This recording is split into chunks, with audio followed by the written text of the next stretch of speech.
دو ایسے خواہش مند ہیں جو کبھی سیر نہیں ہوتے، طالب علم اور طلبکار دنیا۔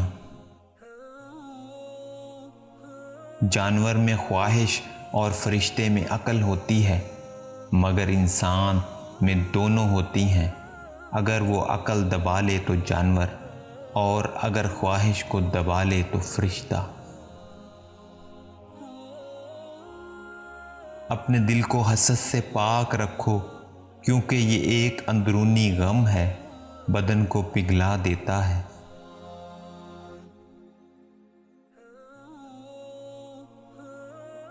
بے شک وہ احسان جو تو نے کسی کے ساتھ کیا ہے، در حقیقت تو نے اپنی جان کے ساتھ کیا ہے، اور اس کے ذریعے اپنی عزت کو محفوظ کیا ہے۔ جو شخص آخرت کو دنیا پر ترجیح نہیں دیتا، اس میں کوئی عقل اور دھیان نہیں۔ حکومت لوگوں کے لیے آزمائش کا میدان ہے۔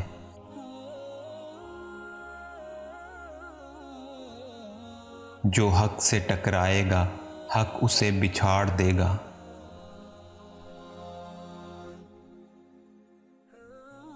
وہ مجاہد جو خدا کی راہ میں شہید ہوا، اس شخص سے زیادہ اجر کا مستحق نہیں۔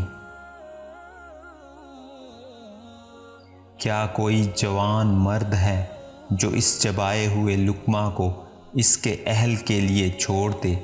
تمہارے نفسوں کی قیمت صرف جنت ہے، لہذا جنت کے علاوہ اور کسی قیمت پر انہیں نہ بیچو۔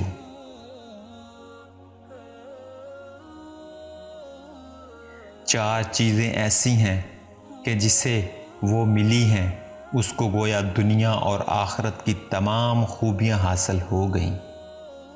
اول راست گوئی، دوم امانت داری، سوم حسن خلق، چہارم پیٹ کو حرام سے بچانا۔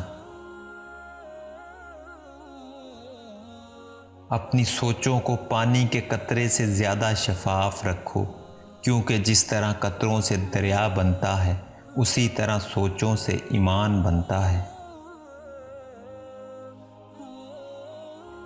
ایمان ایک درخت ہے جس کی جڑ یقین، شاخیں پرہیزگاری، پھول حیا اور پھل سخاوت ہیں۔ اگر بزرگوں کی طرح تم نے صبر کیا تو خیر، ورنہ چوپاؤں کی طرح ایک دن بھول جاؤ گے۔